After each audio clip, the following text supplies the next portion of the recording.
재건축 재개발하는 것도 열심히 하고도 있고 지하철 기지 옮기는 것도 지금 열심히 다 잘하고 있지 않습니까? 그 잘하는 이유가 뭐냐? 힘 있는 여당 후보이기 때문에 그렇다. 대통령하고도 서로 필요하면 전화도 주고받고 또 집권당이 아무래도 정책 결정권이 있지 않습니까? 그렇게 할 수 있어야 우리 강서가 발전하고. 강서구청장 보궐선거는 무능한 정권의 폭정과 실정을 멈추고 강서구의 새로운 미래를 여는 출발점이 될 것입니다. 오는 6일과 7일 사전투표가 진행됩니다. 딱 3표가 부족하다. 이렇게 생각해 주십시오. 자랑스러운 동지 여러분의 애국심과 배당심을 믿습니다. 김태우 된다!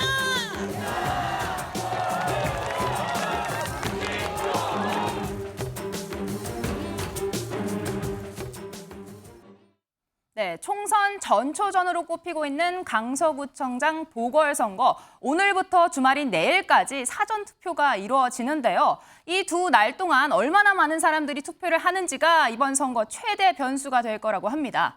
지금까지 사전투표율은요, 이 시각 5%를 넘긴 상황입니다. 강성필 전 대변인님, 이번 선거에서 사전투표율이 이렇게 주목받는 이유가 뭡니까?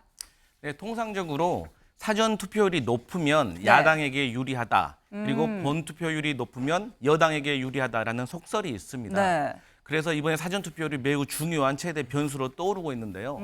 또 하나의 문제가 뭐냐면 아무래도 여당 측, 보수층 투표자들은 아무래도 비가 오나 눈이 오나 투표장으로 가시는 경향이 있습니다. 하지만 반면 민주당, 야당의 표심을 가르는 것은 네. 아무래도 젊은 유권자들이 많기 때문에 휴일에 나들이를 갈 수도 있습니다. 네. 또 지금 현재 분위기가 야당에게 유리한 국면으로 지금 접어들고 있다는 어떤 분위기가 펼쳐져 있기 안심해서? 때문에 네. 방심할 수도 있다. 하지만 역대 그 선거를 봤을 때 그 지자체 선거라든지 보궐선거 같은 경우는 대통령 취임 후에 어떤 중간 평가 그 성격이 있었기 때문에 네. 아무래도 여당에게 불리했다. 그래서 이재명 대표가 이러한 분위기가 자칫 네. 우리 민주당 투표자들에게 방심할 수 있는 시그널로. 시그널이 될 수도 있고 또 이 투표율이 낮은 선거는 자칫 조직력에 의해서 그 변수가 바뀔 수가 있거든요. 네. 그래서 민주당 차원에서도 최선을 다하고 있다. 그렇게 말씀드리겠습니다. 네, 박성민 최고님. 이런 상황에서 투표율에 대해 이야기가 많이 나오는데 홍준표 대구시장은 20% 숫자를 얘기를 했습니다. 사전 투표율 20% 넘기면 야당이 유리하다라고 했는데 민주당 핵심 관계자는 20%까지도 아니다. 15%만 넘기면 야당이 승기 잡을 것이다 이야기했는데요. 이런 전망 어떻게 보십니까? 저는 사실 최종적으로 사전투표율 자체는 20%를 무난하게 넘기지 않을까 싶습니다. 지금 6일, 그러니까 오늘 오전에 집계됐던 투표율을 보게 되면 1.78%로 집계되고 있는데요. 이런 1.78%라는 그 숫자의 추이라든지 이런 속도가 네. 사실 21년에 있었던 서울시장 보궐선거의 흐름과 굉장히 비슷하다고 합니다. 이때도 사실 서울시장 보궐선거가 굉장히 뜨거운 국민적 관심 속에 치러졌던 사례가 있었고 네. 이때에도 보게 되면 그 투표의 흐름이나 이런 속도 자체가 굉장히 좀 급격하게 늘어나는 양상이 있었거든요. 이때와 좀 비슷한 흐름을 보이고 있는 상황이기 때문에 네. 제가 봤을 땐 무난하게 20%를 넘는 방향으로 가서 결국에는 민주당에게 유리한 결과가 나오지 않을까 이렇게 전망합니다. 네. 김재섭 위원장님, 지금 민주당 두 패널분께서 좀 무난하게 이길 것 같다 이 전망을 하셨고 지나치게 생각을 해서 방심할 수도 있다까지 이야기를 하셨는데요.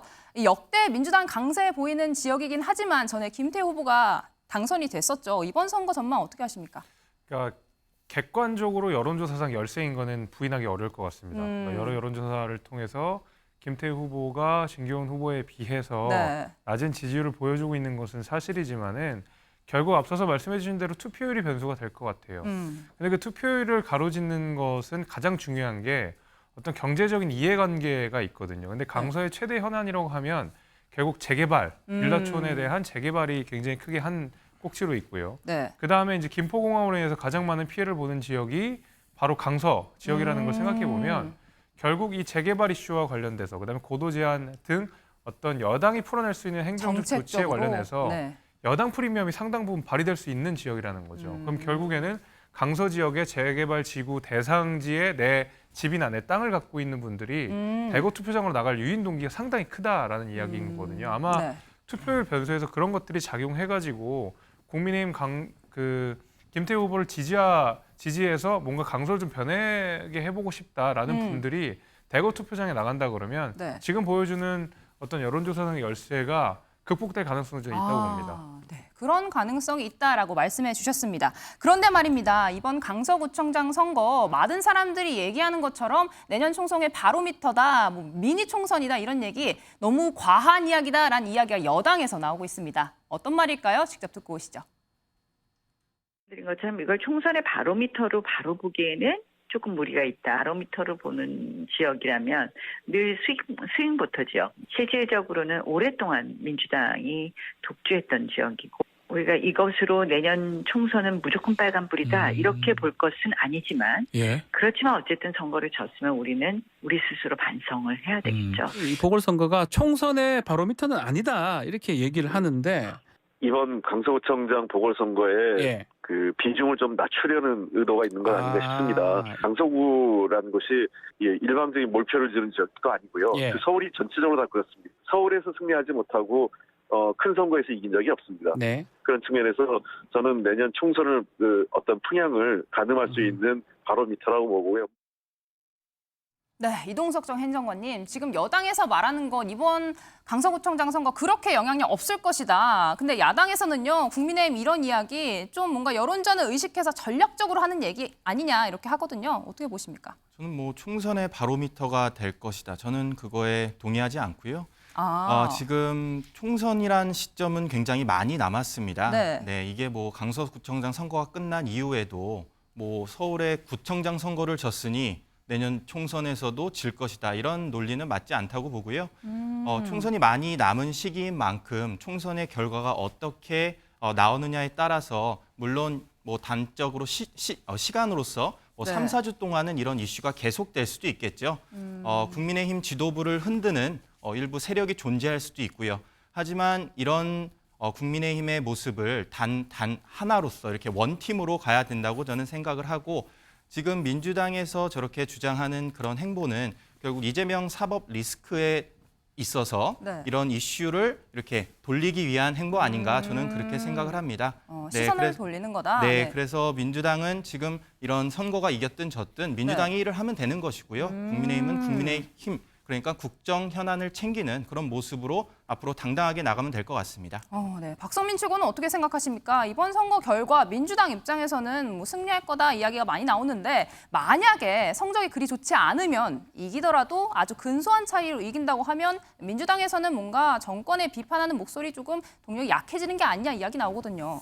그때 뭐 근소한 차이로 이기는 것을 위해서 저희가 열심히 뛰고 있지는 않고요. 압도적인 차이로 승리하는 것을 목표로 지금 달려가고 있다 이렇게 말씀을 드리고 싶습니다. 그래서 그런 뭔가 근소한 차이로의 승리 또는 패배를 전제로 생각하고 있는 사람은 아무도 없는 상황인 것 같고 굉장히 지금 보면 물론 뭐 만약에 정말 우연의 경우로 이제 패배를 하게 되면 저희 역시도 뭐 지도부 책임론 같은 것들이 나오게 되겠죠.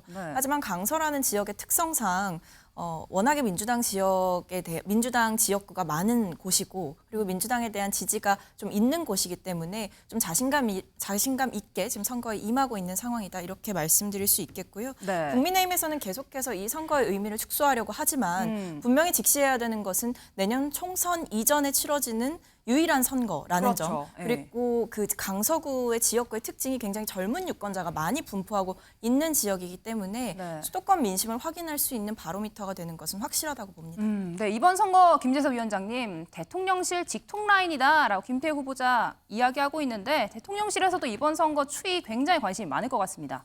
뭐 당연히 그렇죠. 원래 이제 보궐선거가 나게 된 것도 사실은 어떻게 보면 국민의힘의 귀책 사유가 있는데 어쨌든 국민의힘에서 후보를 내기로 결정을 했다 한다 그러면 후보가 낸 이상 국민의힘 입장에서도 정부 여당 입장에서도 당연히 최선을 다해서 총력을 다하는 게 맞습니다. 그것이 유권자에 대한 도리고 후보를 낸 공당으로서의 책임을 다하는 것인데 뭐 앞서 말씀 주신 대로 이번 선거의 결과를 통해서 앞으로 총선 때 우리가 부족한 게 뭐가 있느냐 아니면은 이겼다 그러면 뭘 더 잘해야 되겠느냐를 판단하는 중간 점검다리 같은 느낌으로 우리가 대해야지 이 선거 결과 자체로 아유 이겼으니까 앞으로 총선이 이기겠다고 손 놓고 있고 이번에 졌으니까 앞으로도 질 거니까 손 놓고 있는 거는 사실은 말이 안 되는 내용이거든요. 그래서 한 6개월 정도라고 그러면 되게 여의도의 시계로 네. 저희가 한 6년 이렇게 보는데 그런 얘기가 있더라고요. 그런 얘기가 있습니다. 그래서 굉장히 오랜 시간이 남아 있는 만큼 이번 선거를 바탕으로 반면 교사를 삼든 아니면 뭔가를 더 얻어가는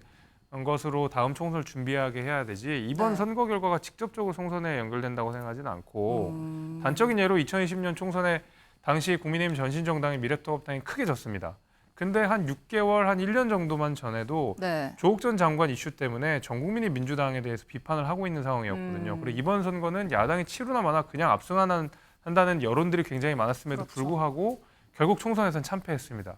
어떻게 변할지 모르는 이 여의도 전국 상황에 따라서 그때그때 발 맞춰 나가야지 이번 선거만 가지고 저희가 뭐 전적으로 어떻게 됐다 이렇게 뭐 결론 내리고 끝낼 건 아니라고 봅니다. 네, 바로미터는 아니다라고 이야기했지만요. 국민의힘 선대위 굉장히 어벤져스급으로 꾸려졌습니다. 하지만 지금 전 대표 이준석 전 국민의힘 대표는 이런 선거 활동에 굉장히 단칼에 거절하는 모습 보였는데요. 직접 듣고 오시죠. 상식적인 선에서는 대통령이 책임 안 지려면 싹 다 갈아야죠. 지도부를. 네, 총리부터 다 갈아야죠. 그래요? 네, 국정 운영의 기조를 바꾸겠다는 얘기를 해야 되는 것이고. 네. 비상식적으로 보자면은 그냥 대통령 비서실장 하나 갈고 끝날 것 같습니다. 일단 제 입장에 봤을 땐 김태우 TV라는 곳에 저를 까는 영상이 몇십 개씩 올라가 있었고 그걸로 수십만 조회수로 수백만 조회수로 돈을 번 거 아닙니까? 예. 그 다음에 와가지고 그분들이 뭐 다른 데 가서 이제 이준석 하버드 학력 위조 저격하는 방송을 하고 있는데 글쎄요, 저는 뭐 이분들이 어떤 관계인지 모르기 때문에 뭐 의아합니다. 제가 그럼 가가지고 무슨 뭐 유세차 한번 올라갔다가 그럼 제 그 장면만 남아가지고 선거 지더라도 또 이준석이 유세에서 졌다 이런 식으로 장난칠 텐데 누가. 이건 강성필 전 대표님께 여쭤보겠습니다. 이준석 전 대표 이렇게까지 단칼에 거절합니다. 2번 다시 양도교육 당하지 않겠다. 이런 반응 왜 나온 거라고 보십니까? 국민 여러분께서 이미 다 알고 계실 거라고 생각합니다. 그 역대 헌정사상 최초의 30대 젊은 대표를 국민의힘에서 배출하지 않았습니까? 사실 저희 민주당에서도 그런 모습을 보면서 매우 위협적이고 부러웠습니다. 그런데 그런 이준석 대표가 국민의힘을 외면하게 된 이유가 뭡니까? 이 모든 것은 다 국민들도 아시고 여당 지지자, 야당 지지자 다 알고 있다고 생각을 합니다. 그런데 여기 나와 있듯이 양도구역에 2번 속지 않는다. 이준석 대표는 아마 그 지원 유서를 가든지 가지 않든지 외통수에 걸려서 여당 지지자들로부터 많은 공격을 받을 것 같습니다. 그럴 바에야 일하지 않고 욕 먹는 게 이준석 대표는 더 경제적이다라고 생각을 한 것 같고요. 어쨌든 국민의힘에 많은 실망과 어떤 비판을 쏟아내고 있는 것 같습니다. 네, 이준석 전 대표의 심기까지 이야기해 주셨습니다.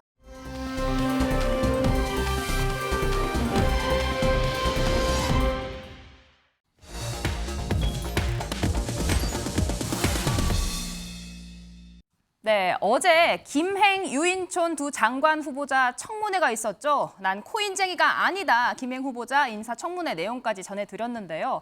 어제 새벽까지 이어진 청문회 욕설과 고성이 난무했습니다. 영상으로 준비했습니다. 그렇게 거짓말하시면 안 됩니다. 거짓말한 적 없고요. 끼어들지 마시라고 아까 분명히 말씀드렸습니다. 답변하는 것에 대해서 끼어들지 말라라는 말을 여러 차례 하셨습니다. 예의를 지키세요. 기본적으로. 야, 기본적으로 예의를 지켜요. 어디다 대고 한마디로. 네, 의사 전달 됐습니까? 국민의 한 사람은 대표의 한 사람으로 나온 거예요. 많이 큰 게 아니고.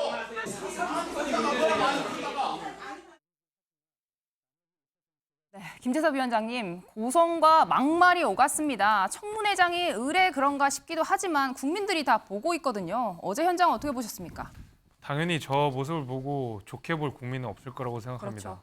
뭐 여당 소속인 제 입장에서도 저 모습이 그렇게 달가워 보이진 않았거든요. 근데 글쎄요, 뭐 이제 청문회 제도에 대해서 이제 많은 의견들이 좀 있는데 이렇게 매번 파행으로 그치고 뭐 매번 부결을 하고 이쪽에서 임명 강행하는 청문회 제도를 좀 바꿔야 되는 시점이 온 게 아닌가 싶습니다. 사실은 뭐 어떤 윤리적인 문제와 그다음에 개인적인 도덕적인 문제 이런 것들과 정책적인 검증을 좀 나누어서 이제는 좀 볼 필요가 있다라고 생각이 되고 실제로 어떤 개인적인 윤리적인 문제 뭐 이런 것들을 계속 따지다 보니까 그 후보자의 정책적 역량들을 따져볼 기회들이 거의 없고 저런 식으로 막말이 오가고 고성이 오가면서 그냥 파행으로 끝쳐버리고 정작 그 후보자에 대한 제대로 된 검증들이 계속 못 이루어지고 있는 게 반복적으로 그다음에 지속적으로 이루어지고 있거든요. 그래서 뭐 김행 후보자에 대한 이야기, 거기에 대한 어떤 민주당의 공격, 그거 국민의힘 입장에서 달게 받고 또 제대로 소명해야 된다고 보지만 네. 이 청문회 제도 자체를 지금 다시 한번 좀 재검토해서 바꿔볼 필요가 있지 않나 이런 생각이 좀 동시에 듭니다. 네. 그런데 이게 끝이 아닙니다. 청문회 내내 공방이 이어지더니요. 급기야 김행 후보자와 국민의힘 의원들 현장을 빠져나가서 파행됐습니다. 어제 현장 보고 오시죠. 여성가족부는 해체하겠다라는 것이 대선 공약이었기 때문에 아주 드라마틱하게 엑시트하겠습니다. 제가 장관 후보자로 지명된 지 20일 만에요. 제가 무슨 사건인지도 모르겠어요. 그 사건에 제가 주가 조작의 주범처럼 지금 묘사가 되어 있어요. 그러니까요. 도저히 이걸 감당을 못 하시겠으면 사퇴를 하시든가요. 자세를 그렇게 가지시면 안 된다는 얘기를 하는 겁니다. 아니, 지금 하는 자세에 대해서는 그런 말을 할 수 있다고 생각합니다. 지금 중립을 지키면서 하는 얘기입니다. 앉으세요. 갑시다. 조용히 하세요. 후보자 앉으세요. 갑니다.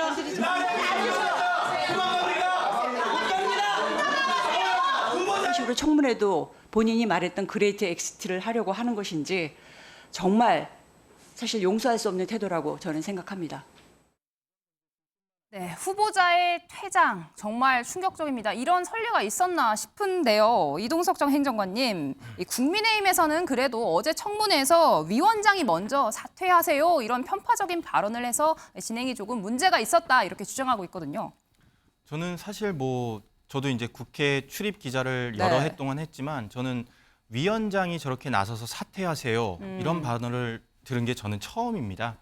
이게 위원장이라고 하면은 사실 여야의 중립인 상태로 그 순간 그 인사청문회 혹은 국정감사 기간 동안에는 그 당적을 떼고 이렇게 여야의 호흡을 맞추는 그런 상황을 이뤄야 되는데요. 저런 사퇴하세요 저런 발언은 굉장히 부적절했다. 다만 사퇴하세요를 말했다가 이후에 사과를 하는 그런 모습을 보였으면 결국 인사청문회가 순조롭게 진행될 수도 있었다고 봐요. 그런 의미에서 이게 여야가 지금 또다시 공전의 상태를 하고 있지 않습니까? 국민들께서 지켜보시기에 정말 부적절하다고 생각을 하고 앞으로도 이런 인사청문회 과정에 있어서 위원장만큼은 정말 중립을 지키는 그런 모습을 보여야 되지 않을까 싶습니다. 네, 이렇게 파행된 청문회 오늘 오전에 여가위 전체 회의가 다시 한번 열렸습니다. 청문회가 계속 이어지나 싶었는데요. 김행 후보자 여권 의원들 나오지 않았습니다. 박성민 전 최고, 이거 어떻게 되는 겁니까? 그러니까 이게 학교로 치면 이런 거죠. 학생이 무단 결석을 한 겁니다.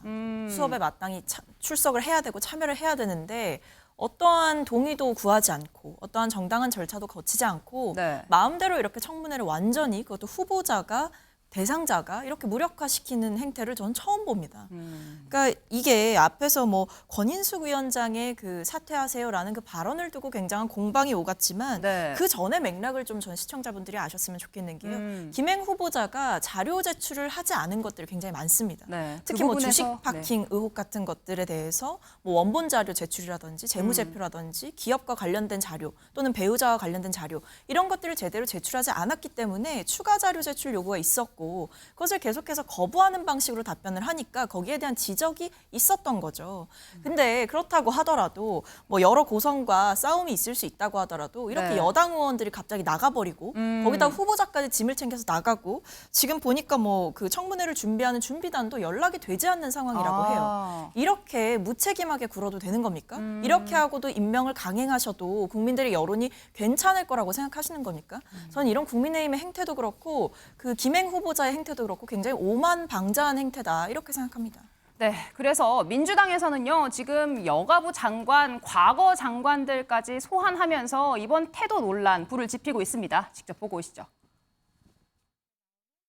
국회를 무시하고 청문회장을 드라마틱하게 엑시트한 후보자에 대해서 전문성과 도덕성이 형편없다라는 점을 지적을 하고 싶고요.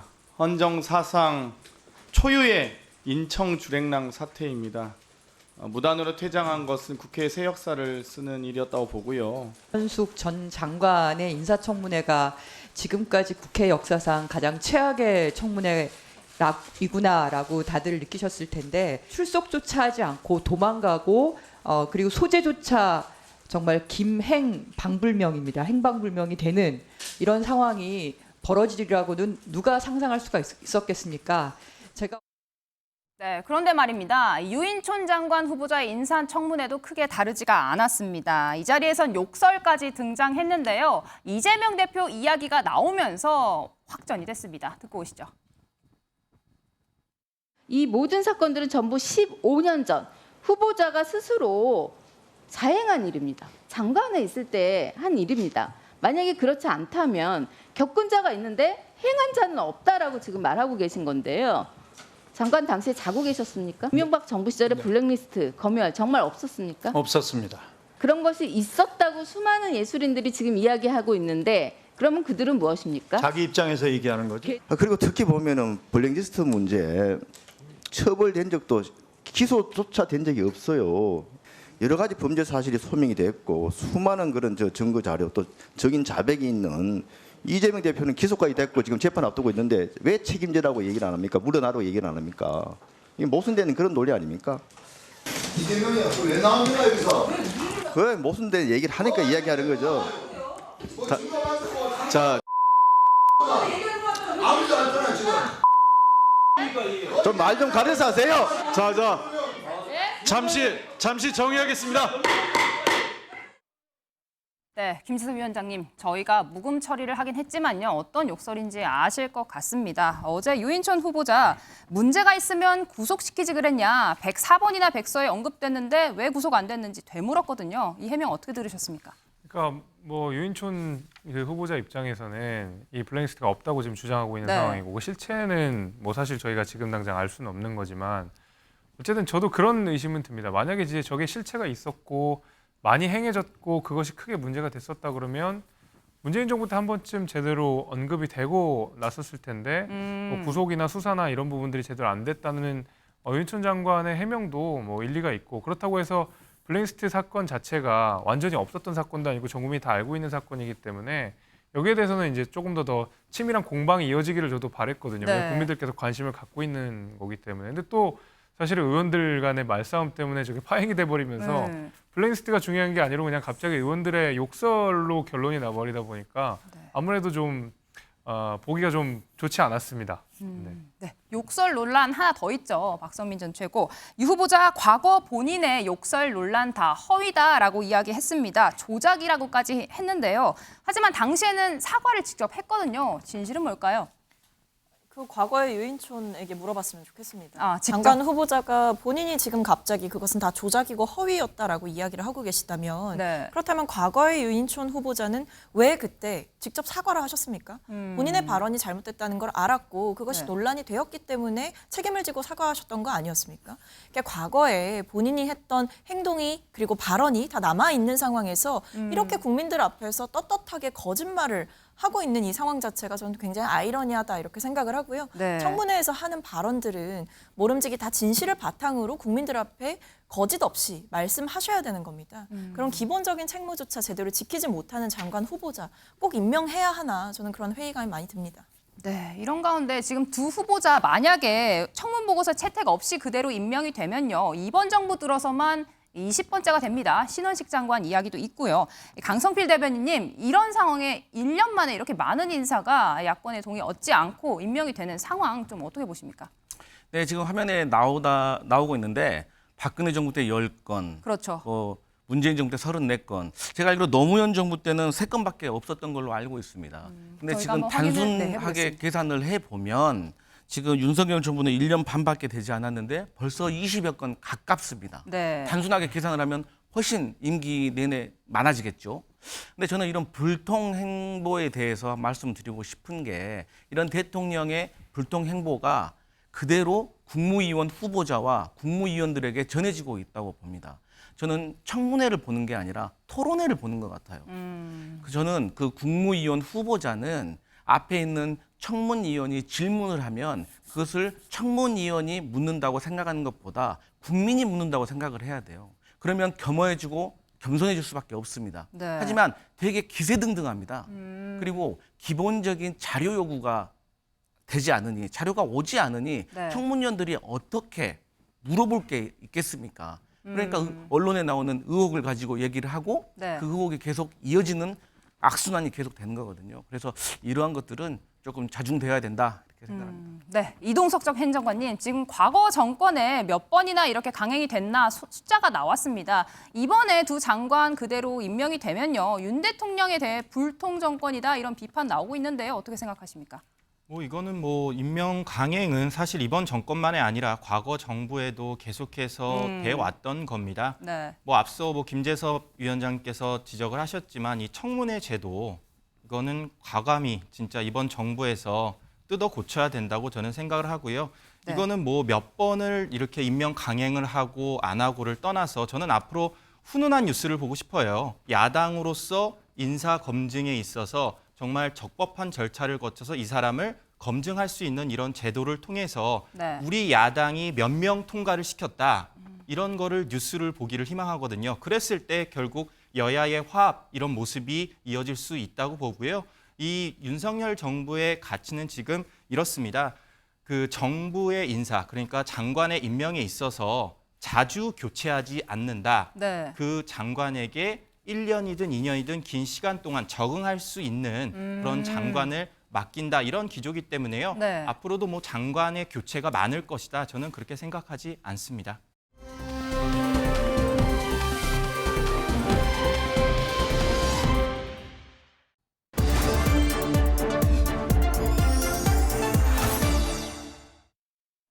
네, 뉴플리 오늘 제목은 안아주고 싶다 법정에서 포옹한 이유 박용진 진박 감별사도 처음엔 농담입니다. 이 병상에서 직접 투표 독려 메시지를 보냈던 이재명 대표 구속 위기를 넘긴 지 열흘 만이죠. 오늘 오전 다시 서초동 법원에 나타났습니다. 이 녹색 병원에 입원한 뒤 첫 번째 공개 외출이었는데요. 영장 기각기 첫 일정이 지금 법원 출석이신데 신경 한 말씀 부탁드릴게요. 성남 FC 후원금 여전히 뇌물 아니란 입장이신가요? 네, 이재명 대표 현장에 있는 지지자들이 이재명 이름을 연호하자 고개를 숙여 이렇게 인사하기도 했습니다. 이 대표 오른손으로 지팡이를 짚으면서 천천히 법원 입구로 걸어 들어갔는데요. 법정 안에서는 검찰이 내가 살아있는 한 계속 수사할 것이라며 혐의 전면 부인했다고 합니다. 네, 그런데 이 대표는 발언 기회를 얻어 제가 그들에게 유착이 됐다는데 모멸감을 느낀다 이렇게 직접 이야기했습니다. 마침 같은 시각 같은 건물에서 이 대장동 일당들의 재판도 열리고 있었는데요. 예, 다 재판 과정에서 다 밝혀지지 않겠나 싶습니다. 그 재판이 일어나기 전에 영장 단계에서까지 다 모든 걸 다 밝힐 수는 없지 않습니까? 증인들이라든지 그걸 다 불러서 이제 확인을 해야 되는 부분이니까 그런 부분을 다 밝혀질 거라고 생각합니다. 네, 그런데 이 대표는요, 같이 재판에 출석한 최측근 정진상 전 실장에 대해서는 한번 안아보게 해달라고 재판부에 요청해 법정에서 포옹을 하기도 했습니다. 이런 재판 1시간 20분 만에 조기 종료됐습니다. 대표님, 검사 측이 대표님 SNS 활동을 거론하면서 건강에 이상이 없다고 주장하던데 어떻게 생각하십니까? 그리고 오늘 검사 공소현 씨 어떻게 보셨습니까? 한 말씀 부탁드리겠습니다. 주 2회 재판 가능성 있는데 가능하실지 어떠세요? 주 2회 내지 주 3회까지 이제 당무 예상이 되는데 차질 없으실지 한 말씀 부탁드리겠습니다. 네, 검찰은 총 4시간 반짜리 발표 자료를 준비했지만 위례 공소 내용만 읽고 재판이 그대로 끝나버렸는데요. 이 대표 측에선 오랜 시간 앉아있을 수가 없다. 오후 재판 진행 불가능하다고 주장한 겁니다. 하지만 공판 준비 절차만 반년, 이 대표 재판 갈 길이 구만립니다. 성남시장 시절 대장동 개발로 4,800억 원의 손해를 끼친 혐의, 대장동 일당에게 7,800억 원을 챙기게 한 혐의 등으로 기소가 됐죠. 여기에 성남FC 구단주로서 후원금 133억을 대가로 기업들에게 편의를 제공한 혐의 등이 공소 사실에 포함이 됐습니다. 대장동 개발은 지금도 제가 자랑하는 성남시장 시절의 최대 치적입니다. 단군 일의 최대 치적이 아니라 단군 일의 최대 손해라는 말이 어울린다 하겠습니다. 영장 혐의 내용이 참으로 억지스럽습니다. 성남시 행정은 모두 적법하고 정당했습니다. 시 산하 기업의 광고 수입이 어떻게 뇌물이 될 수가 있습니까? 민주당 대표 이재명의 범죄 혐의는 없습니다. 오직 성남시장 이재명의 지역 토착 비리 범죄 혐의만 있을 뿐입니다. 네, 여기에 아직 기소되지 않은 혐의들도 있죠. 검찰은 추가 기소 오랜 시간 걸리지 않을 것이라고 밝혔습니다. 그러면 앞으로 일주일에 3번 이상 이재명 대표 법원에 출석해야 하는 상황이 올 수가 있는데요. 오세훈 서울시장 이재명의 방탄 행보가 민주당 민생 행보를 해치고 있다 이렇게 비판했습니다. 기소가 예정된 백현동 개발비리 의혹에 대해 구체적으로 언급했는데요. 아마 구속은 면할 수 있지만 백현동 사건 같은 경우에는 잘 뜯어보면 이건 뭐 정말 지자체장으로 있을 수 없는 행보였거든요. 도저히 납득할 수 없는 아주 파격적인 그 혜택을 여러 사업자들한테 주게 됩니다. 그걸 뭐 본인이 이익을 취한 바가 없다 이렇게 빠져나가려고 하는 거는 그건 손바닥으로 하늘 가리는 거죠.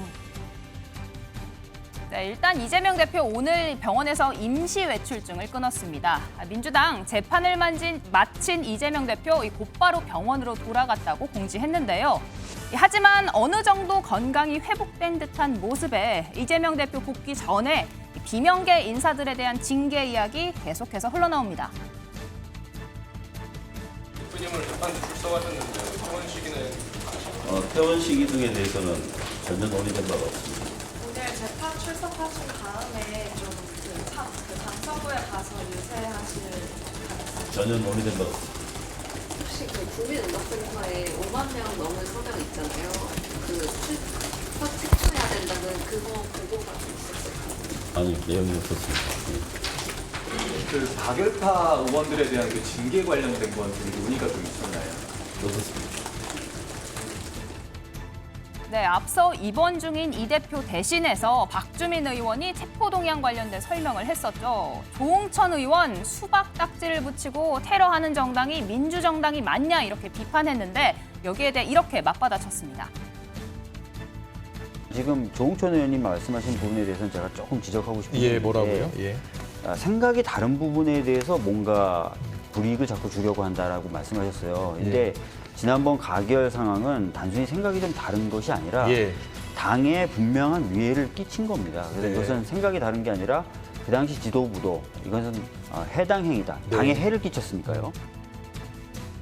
네, 당무 복귀를 앞두고 있는 이재명 대표 첫 번째 메시지가 무엇일지 관심이 집중되고 있습니다. 하지만 색출, 분열, 이 당의 내홍에 대해서 이재명 대표 본인은 말을 아낄 것이라는 전망이 나왔습니다. 이재명 대표는 아무 말 안 할걸요?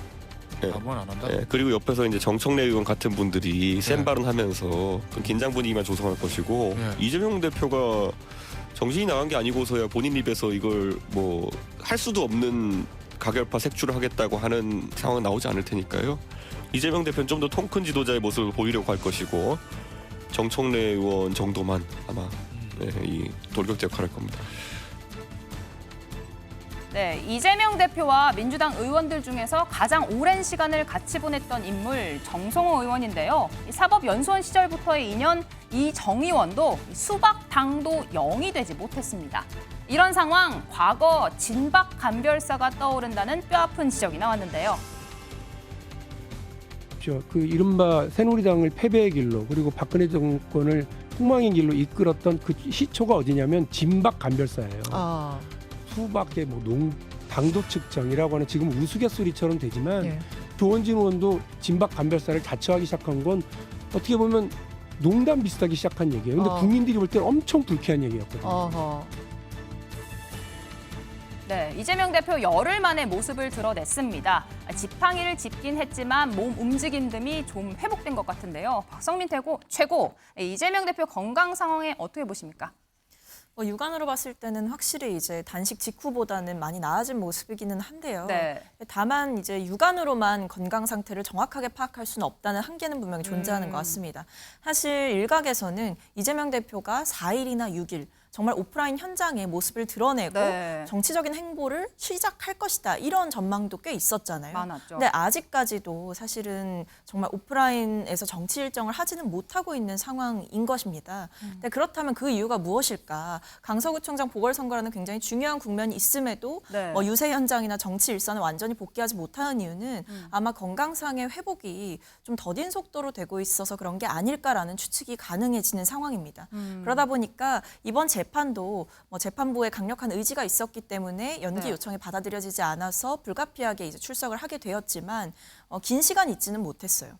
그래서 이런 걸 보면 일각에서 전망하고 주장했던 것과 달리 이재명 대표의 건강의 회복의 속도가 좀 더딘 것이 아닌가 이런 생각도 해볼 수 있는 시점인 것 같습니다. 네, 김재섭 위원장님. 그런데 일단 법원에 나온 이재명 대표 법정에서는요. 모멸감을 느낀다. 내가 살아있는 한 검찰 수사 계속될 것이다. 비판 메시지 직접 냈거든요. 어떻게 보셨습니까? 아니 살아있으면 누구나 다 수사를 받습니다. 그 공소시효가 끝나지 않는 이상 혐의가 있는 분들은 늘 수사를 받는 건데 이재명 대표가 나는 야당 대표이기 때문에 수사받지 말아야 된다라는 얘기처럼 들려가지고 저는 좀 납득되지가 않았는데요. 누구나 다 수사를 받는 겁니다. 혐의가 있고 없고가 중요한 것이지 저는 그것이 이재명 대표가 끊임없이 주장하는 것처럼 마치 영장 기각이 본인이 무죄인 것처럼 주장하는 어떤 일환이라고 보는데 실제로 영장이 기각이 되는 과정에서도 이재명 대표의 혐의가 소명된 부분이 있고 또 인정된 부분이 좀 있습니다. 그래서 이재명 대표가 마치 이런 식으로 정치적 레토릭을 사용해서 나는 무죄야라는 이야기를 계속 국민께 호도하는 것 같아가지고 저는 좀 우려스럽습니다. 네, 오늘 재판정에서 눈에 띄는 장면도 있었습니다. 강성필 전 대변인님. 이재명 대표가 정진상 씨와 함께 했는데 대화는 안 할 테니까 신체 접촉은 하게 해달라 하면서 법정에서 포옹을 했다고 하거든요. 근데 이런 제스처 여당 일각에서는 끝까지 버티라는 압박 메시지자 이런 얘기 나오고 있는데 어떻게 보십니까? 끝까지 버티라는 압박 메시지는 너무나도 정의 없는 과도한 메시지인 것 같고요. 정진상 실장이 그럼 왜 포옹을 했다고 생각하세요? 정진상 실장이 보석으로 출소를 하지 않았습니까? 아마 법원에서 보석 허가 조건에 사건 관련자들과 접촉하지 말아라라고 하는 보석 허가 조건이 분명히 있었을 겁니다. 그러면 그 보석으로 출소한 이후에 오랫동안 이재명 대표를 보지 못하다가 법정에서 봤을 거예요. 그런 모습을 보면서 오랫동안 정치적 동반자이자 서로 아끼는 형동생 사이가 있기 때문에 아마 보면서 마음이 아파서 그러지 않았나. 그래서 빨리 진실이 밝혀져서 예전으로 돌아가고 싶은 마음일 거라 그렇게 안타깝게 보고 있습니다. 다른 의미가 있는 게 아니라 개인적인 친분 때문이다 말씀을 해주셨는데요. 이재명 민주당 대표 지난 20대 대선 본투표를 하루 앞두고서요. 이 대장동 허위 인터뷰 논란을 불러온 뉴스타파 기사를 공식 선거운동 문자 메시지로 발송을 했습니다. 총 475만 건. 오늘 국민의힘 이재명 대표의 선거 공작 의혹 관련 비판 이어갔는데요. 직접 듣고 오시죠. 최근 지난해 대선 전날인 3월 8일 날 이재명 대표 측에서는 475만 명에게 이 조우영에게 윤석열 후보가 커피를 타줬다는 이런 조작된 내용의 문자를 대량 발송한 바가 있습니다. 이것이 신앙님과 김만배 간에 두 사람만의 조작된 선거 공작이었는지 아니면 더불어민주당과 이재명 후보가 함께 관여하고 이득을 취한 것인지 철저히 밝혀져야 할 것입니다. 그러나 지금까지 이재명과 더불어민주당은 어떠한 사과나 납득될 만한 설명을 내놓지 못하고 있습니다. 박성민 전 최고, 여당에서는요 지금 이재명 대표에 대해서 국민을 기만했다 해당 보도를 인용한 것에 대해서 대표직 사퇴를 강력하게 촉구하고 있습니다. 그런데 물리적으로 이재명 대표가 앞으로 주에 3회씩 법원에 출석을 하게 되면 정상적인 단무를 진행하는 게 좀 어려울 것 같은데 어떻게 보십니까? 일단 재판 일정 같은 경우에는 급박하게 정해지는 것이 아니라 사전에 조율과 협의를 통해서 정해지는 것이다 보니까 중요한 당무 같은 경우에는 뭐 미리 처리를 하거나 대리인을 통해서 처리를 하거나 이런 방식으로 충분히 소화가 가능할 것이다라고 생각을 하고요. 재판 일정이 말씀드렸듯이 예정돼 있는 상황이기 때문에 충분히 사전에 준비하고 대비할 시간은 있을 것으로 예상이 됩니다. 근데 다만 이제 국민의힘에서 갑자기 또 이재명 대표를 향해서 사퇴하라라고 이야기하시는 것을 보니까 조금 당황스럽기도 하고 본인들이 했던 발언에 대해서 책임질 생각부터 좀 하셨으면 좋겠어요. 사실 이재명 대표 구속영장이 결과적으로 봤을 때 기각이 되지 않았습니까? 근데 그 전까지 국민의힘이 했던 이야기들을 보면 마치 이재명 대표가 당장이라도 구속되어야 할 것 같은 당위성이 있는 것처럼 계속 말씀을 하셨단 말이에요. 이런 부분들에 대해서 법원이 기각 판단을 했으면 그런 무리한 정치적 주장을 해왔던 본인들의 언행부터 반성하시는 것이 순서이지 이제 와서 또 갑자기 이재명 대표를 향해 사퇴 촉구하라? 이건 본인들의 불리한 국면을 넘기기 위한 물타기 또는 정치적인 공작 이렇게밖에 보이지 않습니다. 김지섭 위원장님, 물타기 공작이다라는 비판 어떻게 들으셨습니까? 저는 그렇게 생각하지 않고요. 실제로 허위 보도가 있었던 것은 사실입니다. 그리고 그 허위 보도를 바탕으로 해서 이재명 대표가 후보자 토론회 때 대장동의 몸통이 윤석열 후보 아니냐라는 공격을 본인 스스로 직접 언급을 했고요. 그리고 475만 건이라고 하는 굉장히 많은 그 분량의 메시지를 보낸 거 아니에요. 475만 개의 메시지를 보낸 거기 때문에 이거 그냥 간단히 넘어갈 수 있는 문제는 아닌 것 같고요. 게다가 이 선거를 치르게 되면 그 선거 비용 자체를 나중에 돌려받게 되지 않습니까? 그 돌려받는 비용 다 국민들께서 낸 세금으로 충당이 되는 겁니다. 그렇다 그러면 이재명 대표는 허위 보도를 바탕으로 그것을 선거에 이용하려고 했던 의도가 분명히 보이는 것이고 거기에 나아가서 그 가짜 뉴스를 기반으로 한 문자 메시지로 소비된 비용들을 국민의 세금으로 충당했다는 것이기 때문에 이것이 그냥 단순히 물타기로 보기는 어렵고 이재명 대표에게 분명 귀책사에 있고 이에 대한 정책 책임을 저는 져야 된다고 보고 있습니다. 네. 일단 지금 법원의 시간으로 넘어갔습니다. 이재명 대표를 둘러싼 여러 가지 의혹, 이 사법부에서 어떤 결론을 내리는지 저희가 다시 전해드리도록 하겠습니다.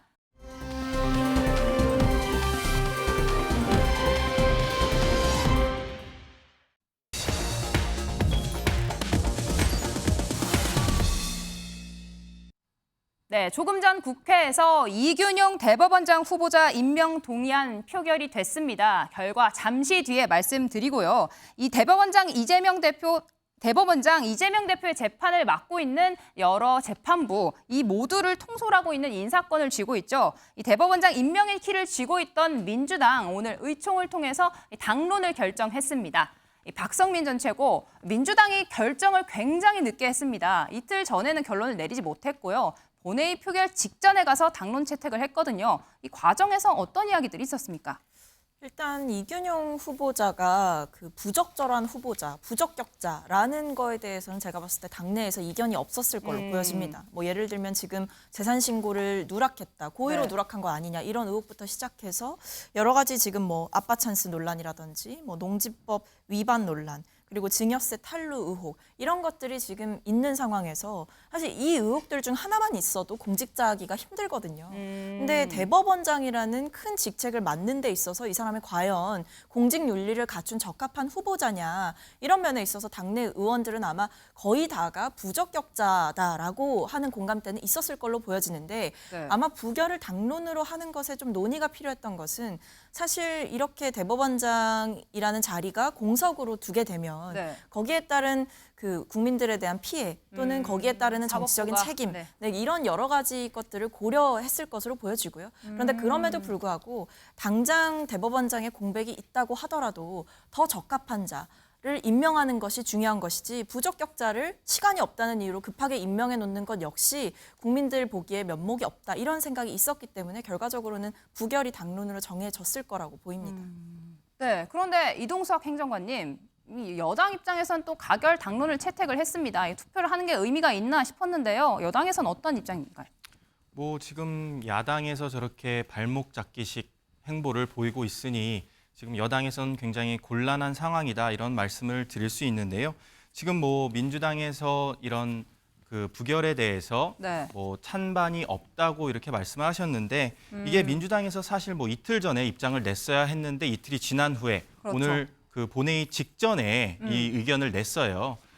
그것만 보더라도 사실 민주당 내부에서도 첨예한 대립이 그리고 첨예한 논의가 있을 것이다. 저는 그렇게 생각을 하고요.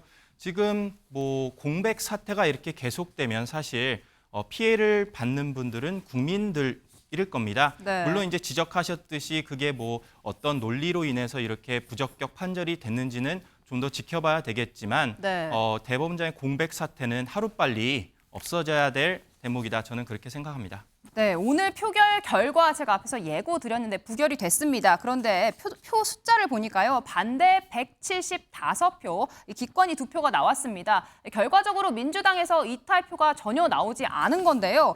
강성필 대변인님, 일단 뜻이 자율투표도 아니고 지금 당론을 채택한 상태에서 그랬으니까 뭐 이탈이 없었다라고 이야기도 하지만 이번 부결 당론 채택이 뭐 이렇게까지 늦어진 건 이재명 대표 체포동의안 표결 때 그때 트라우마가 떠올라서 이렇게 늦어진 게 아니냐 이야기가 나오고 있거든요. 이재명 대표 그 체포동의안과 연결짓는 것은 너무 무리한 해석인 것 같고요. 또 뭐 여당에서는 민주당이 뭐 발목 잡기 한다라고 하는데 네. 앞서 우리 박생민 최고께서 어떤 의혹, 부적격한 이유에 대해서 설명해 주셨는데 네. 저는 다른 두 가지를 얘기하고 싶습니다. 어떤 첫 내용이죠? 번째로는 그 인사청문회에 임하는 자세가 매우 불량했습니다. 엄숙한 그런 인사청문장에서 실실 좀 웃는 것 같은 그런 모습을 보여서 박용진 의원에게 되게 지적을 당했고요. 두 번째로는 더 큰 문제인데 그동안의 대법원장들은 대법원장이 된다면 자신의 어떤 목표와 신념과 철학이 있었습니다. 네. 그런데 이균영 후보자는 이러한 철학과 그런 것들이 조금 부족하지 않았나. 그런 모습도 어떻게 보면 사법부의 공백을 걱정하는 것보다 또 국민의 피해가 더 우려되어서 민주당에서 당론으로 채택했다고 생각합니다. 네, 이런저런 이야기가 나왔는데 김재섭 위원장님 보시기에는 어떻습니까? 여당에서는 지금 이균용 부결은 이재명 방탄의 마지막 퍼즐이다 이렇게 압박수위 높이고 있는데요. 글쎄요, 뭐 이런 정치적 공방을 떠나서 네. 그 대법원장이 공백이 됐을 때 벌어지는 사법부의 공백은 야당 입장에서도 심각하게 받아들여야 될 거라고 생각합니다. 대법원장이 단순히 그냥 대법관들 가운데서 한 명이 아니라 그 전원합의체 판결의 재판장으로서 기능하고 있기 때문에 네. 지금 뭐 제가 알기로 전원합의체 판결이 해야 되는 판결이 한 5개, 6개 정도가 있는데 그거 그냥 무기한으로 미뤄지는 것이거든요.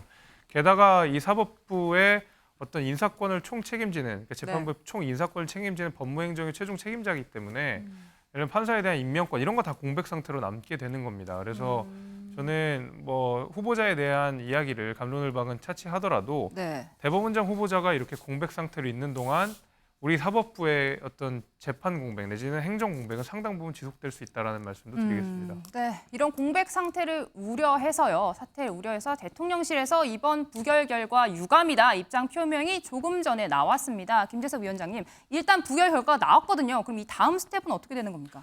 다른 후보자를 내는 방법밖에 없죠. 그래서 아마 대통령실에서도 고민이 많을 거라고 보입니다. 그래서 이번에도 또 민주당이 힘자랑을 한다고 부결시켜버렸을 때는 네. 정말로 그 파장이 너무나 커질 수 있고 그 피해는 또 국민들께서 바로 보실 거기 때문에 아마 조금 더 고심한 상태에서 또 다른 후보자를 추천을 하지 않을까 싶고 그때는 민주당도 충분히 잘 고민을 해서 통과시켜주지 않을까라고 생각이 됩니다.